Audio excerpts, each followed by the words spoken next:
अस्सलामुअलैकुम everyone, welcome back to my YouTube channel. मैं ठीक हूँ, उम्मीद है आप सभी ठीक होंगे।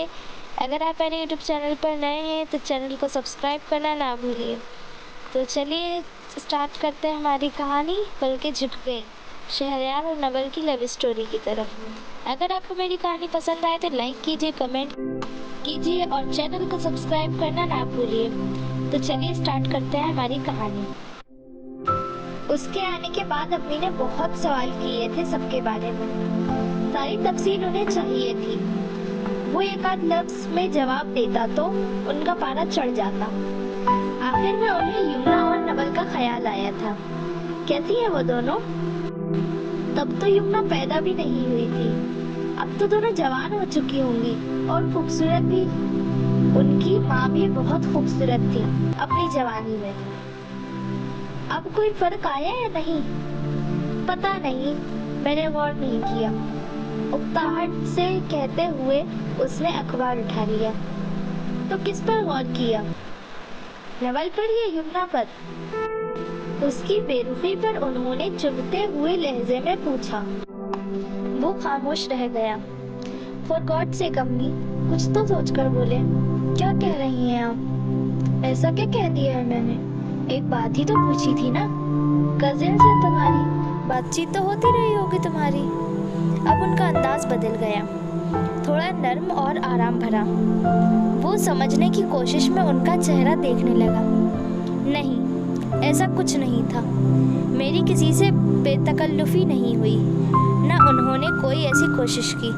धीरे से कहते हुए उसकी नज़रों के सामने नवल का चेहरा घूम गया, जिसने उसकी तवज्जो, उसका सारा ध्यान, उसकी सोचें जैसे छीनकर खुद पर जमा ली थी। चलो, ये तो और भी अच्छा है। उनके चेहरे पर सुकून की रोशनी फैली। तुमने मेरी बात का पास रखा। वो तो है ही घमंडी लोग, अपने आगे किसी को कुछ समझते ही नहीं। वो एक बार फिर अपने पसंदीदा टॉपिक पर शुरू हो चुकी थी। शहरयार ने घड़ी देखी। मुझे दोस्त की तरफ जाना है अम्मी, कुछ घंटे लग सकते हैं। क्या शहरयार? उन्होंने हैरत में उसे देखा। छुट्टी के दिन भी तुम्हारे पास माँ के लिए टाइम नहीं। अगर आप अकेले बोर हो रही हैं तो जिया को फोन करके बुला लें। उसने मशवरा देकर अखबार सेंटर टेबल पर रखा और उठ खड़ा हुआ। उनकी आंखों से नाराजगी झलकने लगी। मुझे बताने की जरूरत नहीं है कि मुझे क्या करना है। रोज रोज अपनी तन्हाई दूर करने के लिए जिया को बुलाने से बेहतर है मैं उसे हमेशा के लिए यहाँ बुला लाऊं। मेरी क्या तुम्हारी भी तन्हाई दूर हो जाएगी? क्या क्या कहा आपने? वो ठिठका और ठहरकर उन्हें देखने लगा। उसे पता नहीं था आज उनके इस जुमले के पीछे उनकी कई हफ्तों की सोच शामिल थी। मैं भाई से बात करना चाहती हूँ शहरयार, जिया के लिए। मुझे यकीन है वो इनकार नहीं करेंगे। बहुत ही इत्मीनान से बोली। उसने सख्ती से होंठ भींचे। अंदरूनी तनाव उसकी गहरी आंखों में बेचैनी बनकर आ बैठा। मेरा ख्याल है पहले हम खुद इस टॉपिक पर बात कर लें, उसके बाद किसी को इस मामले में शामिल करने की नौबत आएगी। तुम क्या कहना चाहते हो? उसका रिएक्शन देखकर वो परेशान हुई। यही कि पहले हम इस टॉपिक को डिस्कस करेंगे, उसके बाद फैसला होगा कि मामू से बात की जाए या नहीं। तो ठीक है, बैठ जाओ, कर लेते हैं डिस्कस। उन्होंने बड़ी मुश्किल से अपनी बेचैनी छुपाई। अभी मेरे पास वक्त नहीं है, ये इत्मीनान से बैठकर करने की बातें हैं, संजीदगी से कहते हुए उसकी नज़र एक बार फिर अपनी कलाई घड़ी पर गई थी। आज वो दादी को फ़ोन करना चाह रहा था। घर पर करता तो अम्मी को पता चल जाता तो एक हंगामा खड़ा हो जाता। तो कब करोगे बात? तुम्हारे पास इत्मीनान से बैठकर बात करने का वक्त ही कब है? उनके लहजे में नाराजगी आ गई। तुम बस मुझे एक जुमले में बता दो, तुम राजी हो या नहीं। हालांकि राजी ना होने की कोई वजह नहीं। जिया तुम्हारी बहुत अच्छी दोस्त है, जफर मेरा उससे भी अच्छा दोस्त है। तो क्या मैं उससे शादी कर लूं? काटदार लहजे में कहते हुए वो उन्हें आग ही लगा गया। क्या फजूल बकवास कर रहे हो शहरयार? ये मेरे सवाल का जवाब नहीं है। मैं देख रही हूँ, वहाँ से आने के बाद तुम्हारे रंग ढंग ही बदल गए हैं। वो चिल्ला उठी। उनकी गैर इरादी सोच रंग ले आई थी। आप जो चाहे समझती रहे, मैं सफाई नहीं दूंगा, सुलगते हुए लहजे में कहकर वो वहाँ से निकल गया था। किसी अनजाने डर में उनकी रंगत पीली हो गई थी। वो जले पैर की बिल्ली की तरह कमरे में इधर से उधर टहल रही थी। बेकरार नजरें दादी पर थी और उंगलियां दांतों में दबी, नाखून कुतरती। वो बेचैनी और बेताबी की इंतहा पर थी। ताई उस वक्त दादी के पास ही बैठी थी। उनके चेहरे पर एक खुशगवार हैरत बखूबी देखी जा सकती थी। ठीक है बेटा, बस अपना ख्याल रखना। अभी तो तुम्हें गए इतने दिन भी नहीं हुए और देखो मुझे फिर से तुम्हारी याद सताने लगी है। उठते बैठते जिक्र करती हूँ तुम्हारा। तुम्हारी माँ तुम्हें बहुत याद कर रही है, बात करोगे उससे? एक जोश से कहते हुए दादी को अचानक पास बैठी ताई का ख्याल आया, जिनकी आंखों में ये सुनते ही उम्मीद की रोशनी झलकने लगी थी। थोड़ी देर में दादी ने रिसीवर उन्हें पकड़ा दिया। शायद उसने बात करने की ख्वाहिश जाहिर कर दी थी। इधर नवल बेदम होते वजूद के साथ कुर्सी पर बैठी थी। और मैं कब बात करूंगी उससे? मैं भी तो हर सांस के साथ उन्हें याद करती हूँ।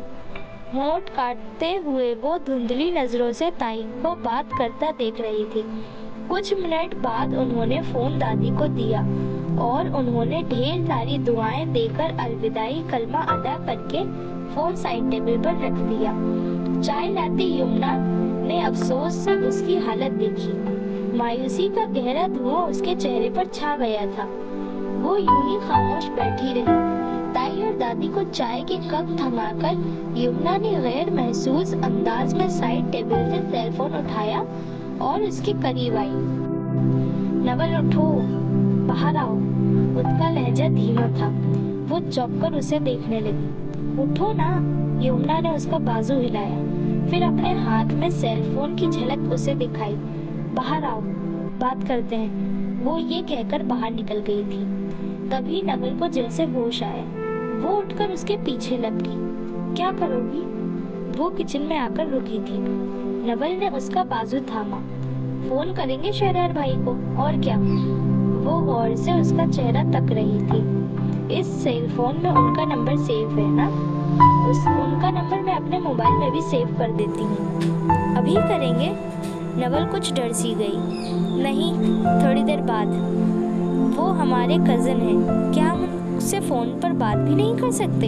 यमुना दोनों हाथ स्लैब पर टिकाए बोल रही थी। फिर भी उन्हें अगर हमसे बात करनी होती तो वो खुद फोन करते। उन्होंने अली के सेल पर कॉल क्यों की? नवल उलझन का शिकार थी।